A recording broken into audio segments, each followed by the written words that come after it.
So let's turn that on now. Okay, good. Let me just backtrack a little bit so this makes some sense to people that are watching outside of the people present. Okay, so I've gone into our original data set, which is uncoded, and I went to mood 9, which is the first variable that happens to come up, and I coded that variable to indicate that yes represented answer, the one represented the answer yes to the question, have you taken a prescription medication for mental health issue in the past 12 months? And that would be 1 is equals yes, and 2 is equal to a no. I also went down to the insured variable, which is, here we go, insured.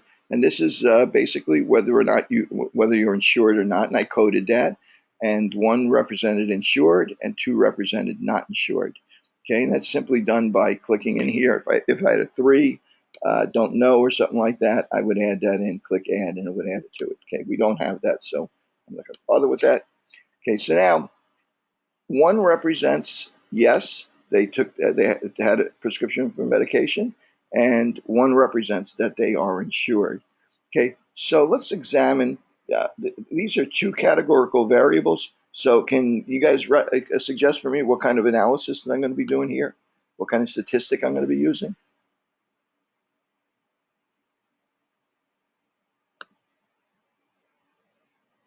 Okay, I'm going to assume that you guys know that it's categorical. They're both categorical, right? So I'm going to be using something that's relevant to categorical variables, namely chi-square or odds ratio, for instance, odds ratio or relative risk. So I'm going to go ahead and calculate that. So let's see, here are 2 coded variables. There's mood and there's insured or not insured. You can see there are some missing values for insured or not insured where they didn't actually have a response. So I'm going to go up here to analyze descriptive statistics, and we're going to work with crosstabs. We're going to build a table first, just so we can see what the data looks like. So in this case, the exposure is insured, right? Because basically, if a person were taking a medication for an illness, then that would be the outcome, and the variable, the independent variable of whether or not they'd be more likely to take it or not take it, is going to be insured. So I'm going to go down here to insured, uninsured, move that into our rows. Okay, that's our exposure, and our outcome is going to be whether or not they took a mood altering drug. Okay, so or a mood, a drug intended for a mental health issue. So first thing I'm going to might want to do is look at this in terms of just the observed values. In other words, build that 2x2 table. So of those 8,000 people or whatever it was, let me bring up the output one that just got produced.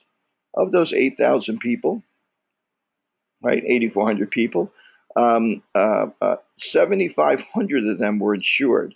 In other words, almost 90% of them were insured. Of the ones that were that were insured, 753 of them had a prescription for a drug that they were taking for a mental health issue. Of the ones that were not insured, 961, 21 of them took had a prescription for a similar medication. So I don't think there's any reason for me to believe that there's a difference in the mental health status of people who are insured versus people who are not insured. Perhaps there is, but that might be something that's might be an issue for another study. We're going to assume for the moment that they really should be getting prescriptions at the same rate if they're getting ill at the same rate. So I'm going to go back into descriptive statistics crosstabs. I'm doing this. I'm doing chi-square and crosstabs because so much of the data is categorical data. So I'm going to go into cells, and I'm going to ask it to calculate the percentages by rows. So I'm going to take that next step just so I can see how this data actually looks.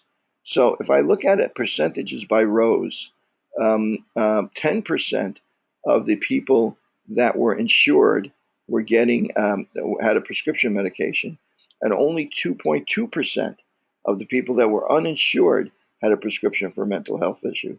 So it sure looks like there's an important issue here, that if you're uninsured, you may be undertreated for mental health issues, right? That sounds like a possibility. Now you could go back and research that and see if there are similar studies that suggest that, or statistics that suggest that. I'm sure you can find articles on it, right? So now, how do I describe this, and how do I check to see whether this difference is due to a real difference in the rate that people are being treated versus just plain chance that we just happen to have a group that when we sample them, we happen to get more that were being treated that were insured versus uninsured just by chance, not really a difference in the population. And that's where our chi-square and our odds ratio come in. So I'm going to go up here to analyze, descriptive statistics, crosstabs. Now, of course, you could do this all at once. You don't have to do it step by step like I'm doing. And I'm going to click off chi-square, and I'm going to click off risk. I'm going to click continue. Okay, so before I go there, let's talk about how would you calculate this. Well, of course, for chi-square, we would build an expected values table. These are observed values. We'd build an expected values table. We'd use our calculation for chi-square, the observed value for each box minus the expected value squared divided by the expected value. That would give us a number. We'd add that to the number for the next box and the next box and the next box. We'd get a value for chi-square. We would go to a table that gives us a critical value for chi-square that we need to exceed in order to know that there's less than 5% chance that the difference in the rate that people who are insured were treated versus uninsured were treated is really statistically significant. So SPSS just did that for us, and we'll get to it. The other thing we're interested in is the risk or relative risk. Well, 10% of this group, in other words, 753 out of 7,500, 10% of this group is being treated, where only 2% of this group, 21 out of 961, is being treated. So they're being treated at almost 5 times the rate that people that are uninsured. So the relative risk is 10% over 2%, or about 4.5 or something like that, 4.5 times as often as likely to be treated if you're insured versus if you're not insured. Now the odds ratio is calculated similarly. It would be 753 over 6779 on the odds of being treated, where 21 over 940 on the odds of not being treated, and then we take the result of the top divided by the result of the bottom, and we're likely to get a number that's very similar to that 4 or 5. And in fact, let's go down and see what was calculated. Well, the value for chi-square that was calculated, is 62. And it's only 1 degree of freedom, 2 rows, 2 columns, 2 minus 1, 2 minus 1, 1 times 1 is 1 degree of freedom. And we know that the critical value for chi-square from the table is 3.84. So we can see that chi-square, the differences between the expected values and the observed values, is way more than we need to reject the null hypothesis that there's no difference in how they're being treated. And the probability is very low that we'd be wrong if we reject the null hypothesis, that these results are just due to chance. In other words, less than 0.1%, or less than 0.001. That's why they put the 3 zeros there. Okay, so now we know the chi-square table gives us the justification to say there is a difference between the way that people who are insured are treated and people who are not insured are treated. And statistically, we've demonstrated that. Okay, but the odds ratio is really nice, because the odds ratio doesn't just give us a yes or a no. It also tells us what the magnitude of the difference is. So the odds of being treated if you have insurance are almost 5 times as great if you have insurance versus if you don't have insurance. So it's really big difference, a really clinically significant difference in the rate of treatment for people who are insured versus uninsured. Okay, and similarly, this second row is the relative risk. That's what you would have calculated if you divided the 10.0 by 10.2. You have gotten this 4.57. They don't call it relative risk, but that's basically what it is. Okay, so this table actually gives us a better understanding of how big the difference is. So this would be a nice way to present this information that with the cross tab table. Now you could simplify it. You could even move this data into Excel and make a table that's simpler, easier to read, and so on and so forth. You don't necessarily have to copy and paste and use this table. You could. There's no problem with that. But if you're someone that's reading this for the first time, not familiar with SPSS, this might be a little bit difficult for you to follow. And plus, not only that, but you may only be interested in showing people the Pearson's chi-square, where all this other information may be extraneous for your viewer. They don't necessarily need to see it. The other thing I might mention is that many of these tables come out a little bit difficult to read because, for instance, here 1 and 2 represented insured versus uninsured, right? And I thought I had coded that. Did I code that? Yes, I did code it. In fact, I coded it with just what the question was. I could go back into this variable, okay, and instead of saying in the last 12 months, I could change that label just to make it clearer.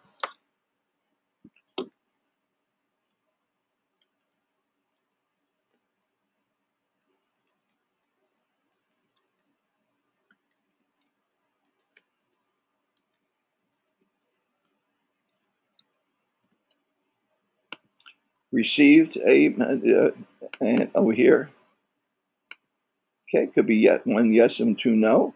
I'm gonna go ahead and go back to the data view, and if we scroll over, we'll see the. I'm sorry, that's just insured or uninsured. This just stays yes and no. So I'm going to go back and see what kind of effect that has on my output. I'm going to run my chi-square again.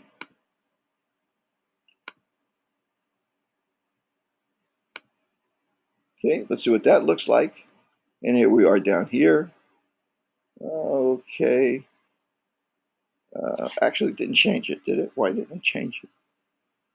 Sure, and then it should create it from the gateway question, but not sure. Let me go back again, see if I actually changed it. Maybe I didn't save it.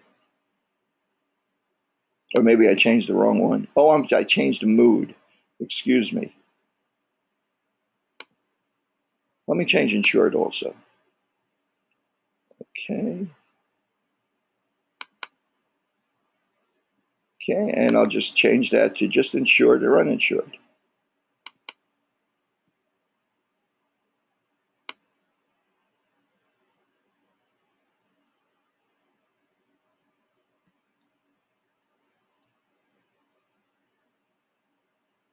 Data. And let's run that again. Okay. And it still didn't change it. Odds ratio, uninsured, uninsured created from gateway. Interesting. I wonder if there's a bug in my SPSS or if it's just not changing it. Let me see again. Variable view. Yeah, I definitely changed it. Maybe I have to save it. Save as.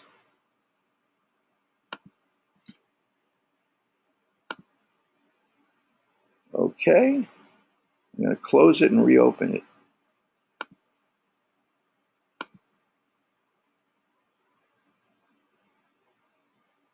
Let's see. Open data. Which one is B? Here it is.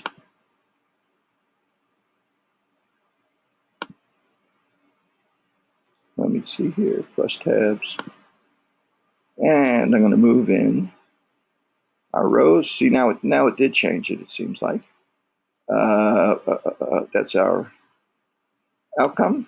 And insured or uninsured is our rows.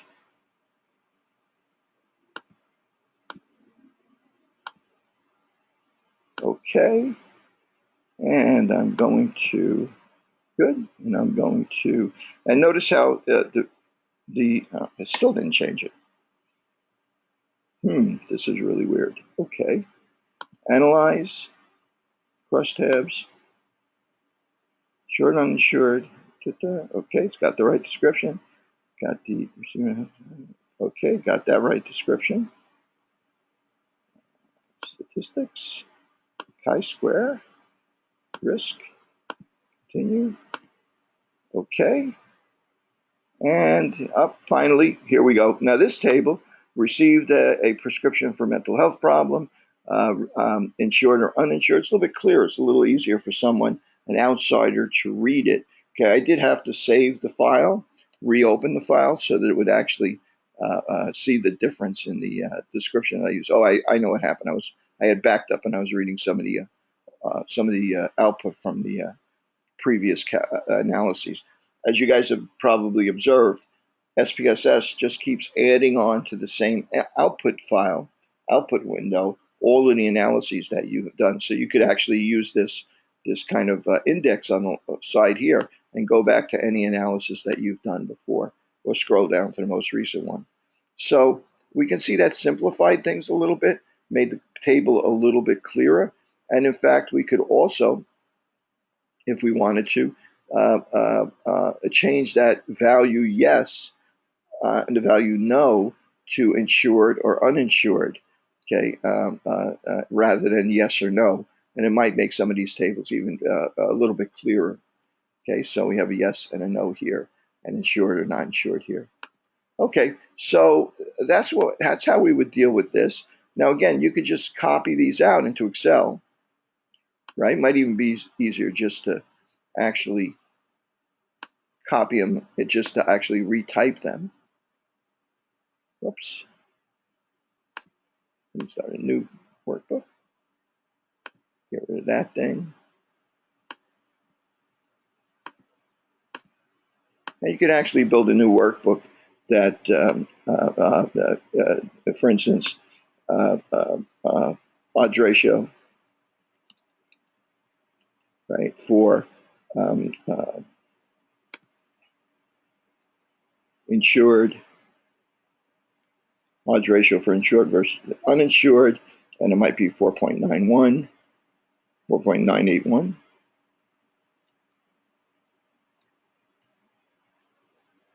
And your confidence interval might be here, for instance, and you could build a table around it and so on and so forth. Then you have various tools in Excel for building borders and tables and so on and so forth. So if you really wanted to, you could perhaps make this a little bit easier to read. Perhaps you could use these tables, which are much more detailed, in your written presentation that you upload.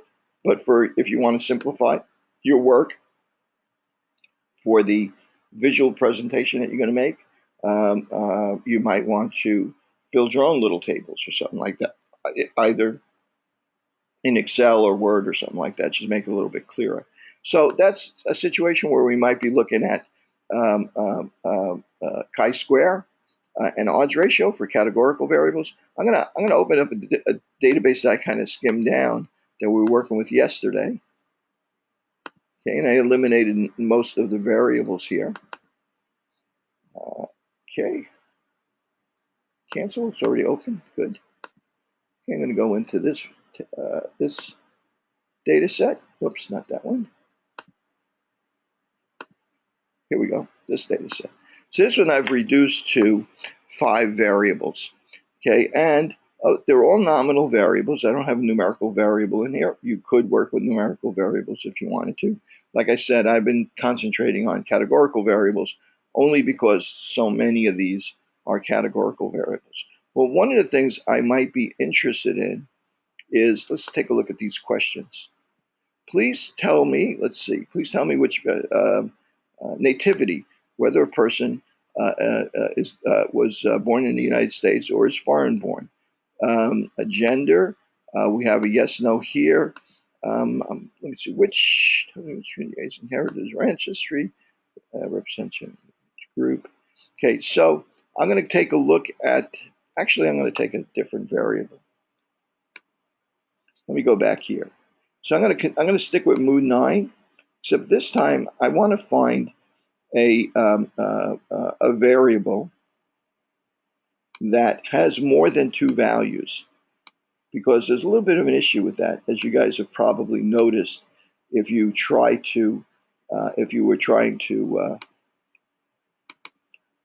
do odds ratio. And I want to illustrate that issue. Okay, and I'm going to go in here and I'm going to say ethnicity.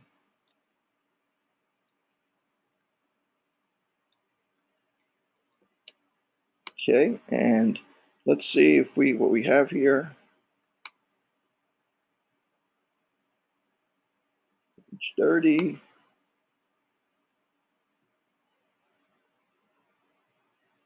Demographics. It's actually called demographics. So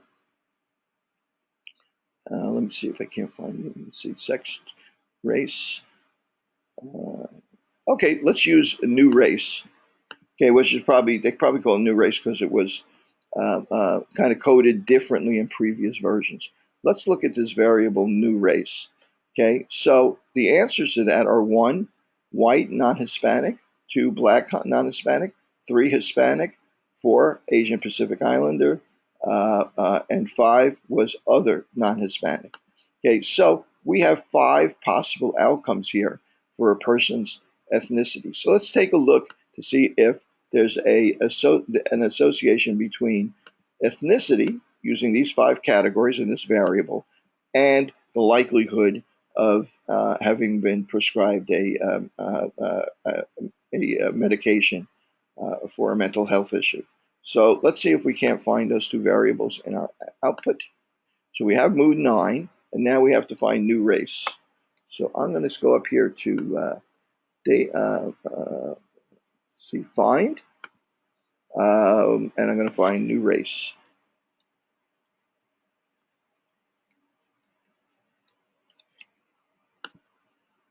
Okay, here we go. Oh, it's right there. So it's actually pretty close. So it's going to be easy for us to work with this. So a new race, we go into race and ethnicity to see what the question says. That is our question. Okay, and our values now, we have to code this so that we know what each one of those different values stands for. So I'm going to go in here and I'm going to go back to my code book, to new race, and I'm going to fill in what each of these different values represents. So I can't get both on here at the same time. Okay, and here we go. Okay, so 1 represents, whoops. Okay, it's got to keep pulling it up on in front of there for me. See if I can't get this high enough that we can see it. 1 represents white. I'm not going to bother with non-Hispanic part. 1 and 2 represents black. I'm going to abbreviate this for our purpose. Oops. 2 represents black. 3 represents Hispanic. 4 represents Asian Pacific Islander. I'm just going to abbreviate that. And 5 represents other. And I'm going to click OK. So now I'm going to examine these 2 variables. So I have 2 variables that are both categorical variables. So again, what analysis am I going to do? Well, since they're categorical variables, I can use our cross. We can build tables of crosstabs. We can examine that. We can see the percentages for each group, the likelihood of them having a prescription, having received a prescription. We can calculate chi-square, and we're kind of always interested in odds ratio because it kind of a categorical variable. It really quantifies it for us. So I'm going to give that a try and see how far I get with it. Let me go back here, and I'm going to say analyze descriptive statistics crosstabs. And again, I'm going to move these back out. Oh, actually, I could have left that one. Nope, I didn't. I'm going to leave received a prescription for mental health issue, and I'm going to move in our race ethnicity variable as our exposure, or the variable we're examining. Okay, so now I'm going to go to statistics, and I'm going to leave risk turned on, and actually I'm going to turn these off for a moment. I just want to look at it from the perspective of the data. Okay, I'm going to go into cells, And I'm going to ask it to give me the observed values and the percentages by rows. I'm going to click OK, and let's see if that informs us. Okay, well, let's see. The rate at which whites received prescriptions was 12.6%, blacks 7%, Hispanics 8.7%, Asian Pacific Islanders 3.3%, and others, whatever that might mean, is 11.4%. So we can see that there's a difference in the rate at which they received prescriptions. Now, we can now use chi-square or odds ratio to calculate whether that difference was significant. So I'm going to say analyze, descriptive statistics crosstabs, and I'm going to go back up here and I'm going to say chi-square and our odds ratio risks. See where we wind up with there. There's our table again, just repeated. And here's our chi-square value, 95. And 4 degrees of freedom, because it is two values in the columns and 5 in the rows. So 5 minus 1 is 4. 2 minus 1 is 1. 4 times 1 is 4. So it's 4 degrees of freedom. It would be a different critical value for chi-square, but we don't have to worry about that because it actually gives us the probability of getting that big a chi-square for this number of degrees of freedom. And again, it's a statistically significant result. This is way below 0.05. It's below 0.00001, in fact. Okay, so we can reject the null hypothesis that there is no association between ethnicity and the likelihood of being prescribed a medication. However, it really doesn't tell us which of these are really significantly different, which of them are just slightly different by chance, and so on and so forth. It tells us that there's an association. It really is not very descriptive. So that's where we would normally go to our odds ratio to see how big those differences are. But we have a problem. You can only calculate an odds ratio or relative risk for a 2x2 table. So how are we going to deal with that? What's a way that I can get the data that I want, get the result that I want, the part that I want to examine, and let's say, for instance, we wanted to examine whether or not there was a difference in the rate for whites versus non-whites. Okay, whites versus non-whites. Well, then really, I really only wanted 2 categories: whites and non-whites. Well, I can recode this data into a new variable, and that's what I'm about to do. I'm going to go up here and say transform, recode into a different variable, and I'm going to take our variable, which was race and ethnicity. I'm going to move it in here, and I'm going to make a new variable, right? I'm going to call that new variable new race 2 categories, right? And that's what I'm going to call it. And it's going to be I'm going to call it race white slash not. I don't know if I can put a slash. Yeah, I can put a slash in there. This is my label, non-white. Okay, and now for this new variables, I could hit change. It would just create the same variable with a new name, with a new label and a new name, but all the same data. But I don't want that. I want to go into here, into old and new variables, and I want to tell it that if the value is 1, in other words, they're white, I want the new variable to also be 1. So I'm going to click OK. So, and I'm going to say continue. Whoops. Add or change that. Okay. Okay, old and new variables. Try this again. 1 and 1. Okay, and I don't know why it made an error. Maybe I hit the wrong key or something like that. Okay, but now if you're any of the other values, I'm going to code those all. It's going to change those all into 2s. So if you're a 2, black in other words, then it's going to stay a 2. And oops, I hit continue before I hit add. That's what the problem was. Add. If you're a 3, which I think was Hispanic, you're going to go into the category 2 now. Add. If you were a 4, Asian Pacific Islanders, you're going to go into category 2 now, which represents non-white in this scenario. And if you're a 5, you're going to go into category 2 also. Okay, so I'm going to click continue, And I can go into here to set to if, and I can tell it to do it only for females, only for males, by just clicking into if and telling it to exclude look up the value gender, and if it's equal to 1, only do not copy it over if it's not equal to 1 or something like that. And I can actually filter these results even further. So I'm not going to bother to do that. But before I can go further, I can tell it to go ahead and just make the change. And then I can click OK. So now if I go to the very bottom of my variables, here's our new variable. Okay, so now I have to code this. Okay, so 1 is white and 2 is non-white.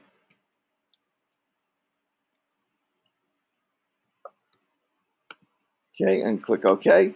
So now if I go into if I perform my analysis, analyze, descriptive statistics, crosstabs, instead of using the variable race ethnicity that we were using before, we go all the way to the bottom and use our new variable. Oops.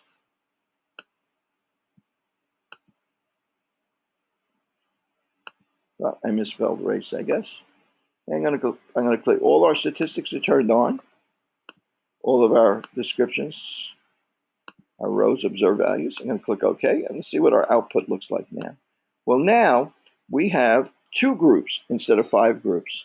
Okay, there were 2,900 whites that responded to the survey. Of them, 373 of them, were 12.6%, were receiving medication, got a prescription of medication.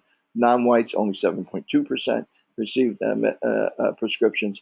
Our chi-square value is significant. There is a significant difference based on ethnicity. But now we have a odds ratio that's been calculated. So we can say that if you're white, you're 1.8 times as likely, or your odds of you being receiving a prescription for a mental health issue, whatever that means, is 1.8 times as great as it is for non-whites. And relative risk is 1.7 times as great, and so on.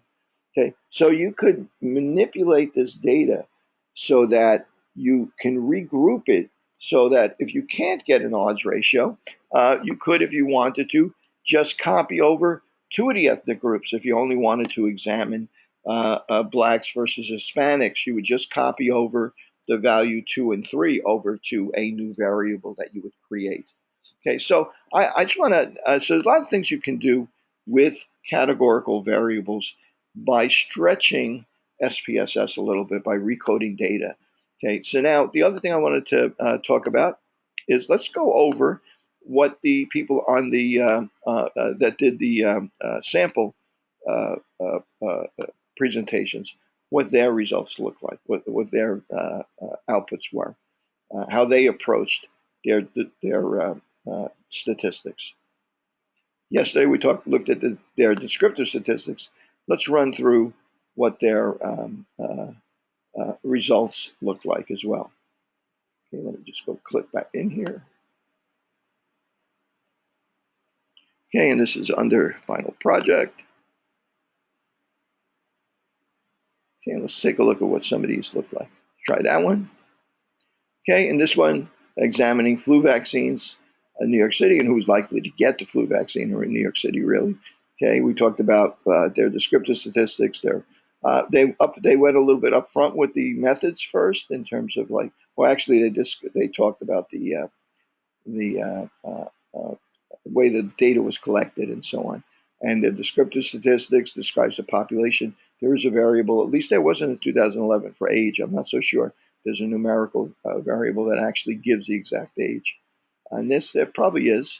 And they went through their descriptive statistics for how many, what this population was like, how many were U.S. born, how many were foreign born, and in fact, they even built in a little bit of whether or not each of these groups were more likely or not to what percentages of each group were likely to receive a vaccination, okay, and age and so on and so forth. And the results, they describe the graphs, they presented the graphs that they did, and they did independent t-tests for the average age of, let me see what they did here, let's see. They did t-test because they had numerical I think the numerical variable that they had was age.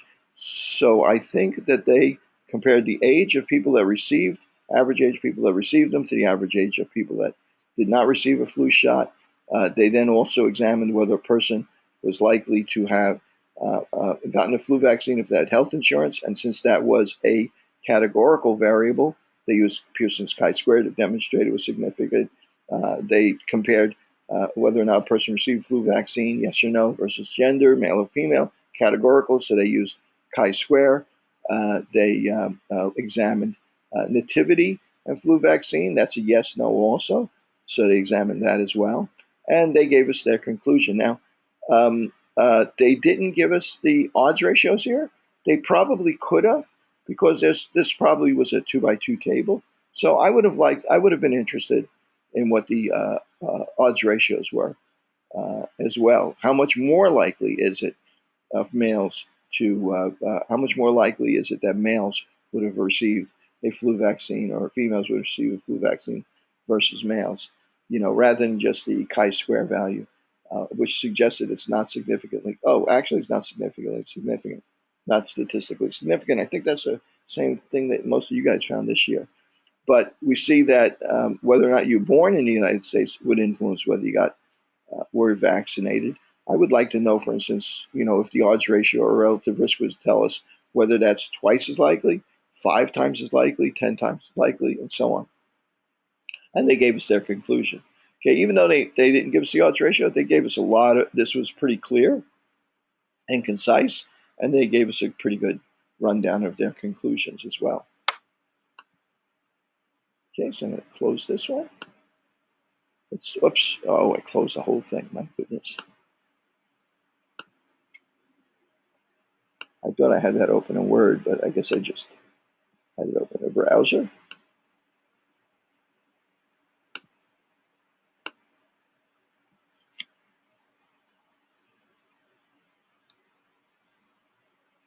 Okay, final project.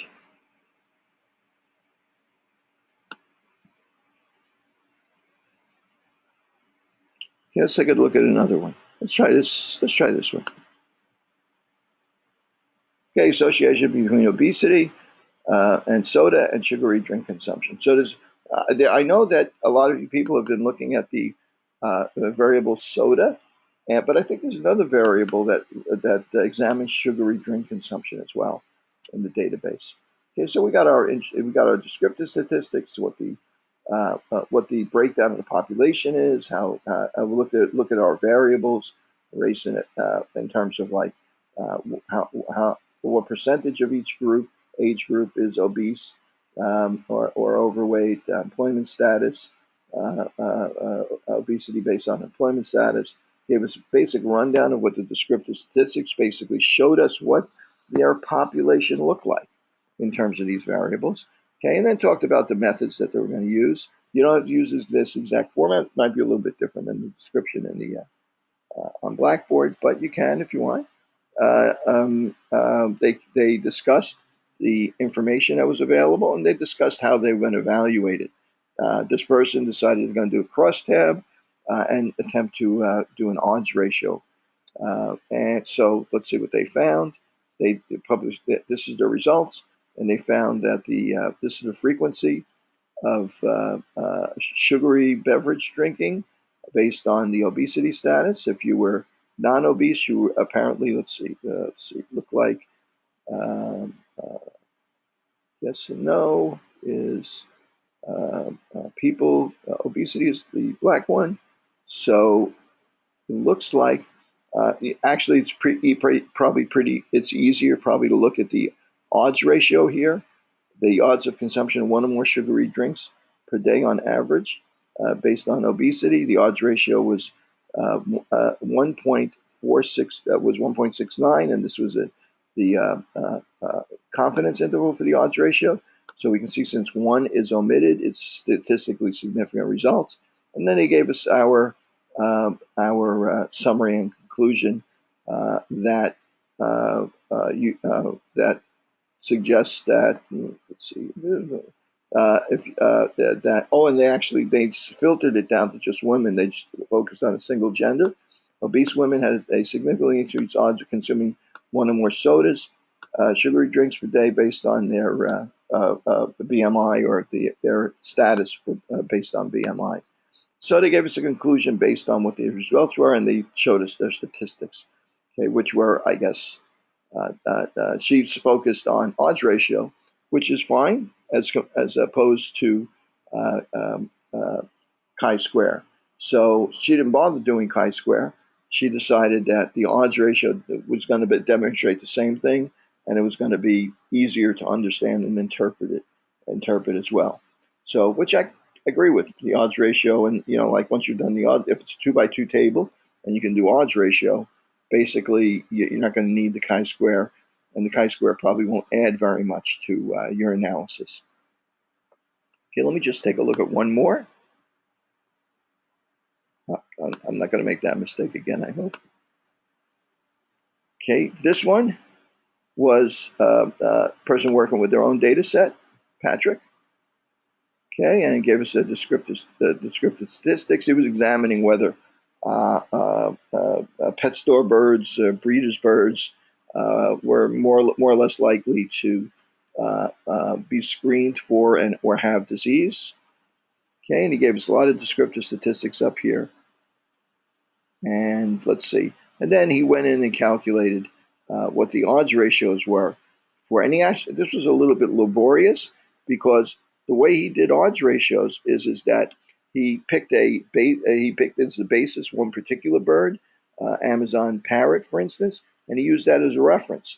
And he calculated the odds ratio for the likelihood of whether macaws are more likely than Amazon parrots to be diseased, or this bird, whether it's more likely to be diseased, and conure is more likely to be diseased, and so on and so forth. And if you notice, some of them are in red. And if you look carefully at the 95% confident, and when we created the new variables where you compared um, uh, uh, uh, uh, something with a 2 by 2 table, he created a 2 by 2 table. In order to do this here, he had to create each one of these variables. So it was a little bit laborious. But then he was able to calculate odds ratios.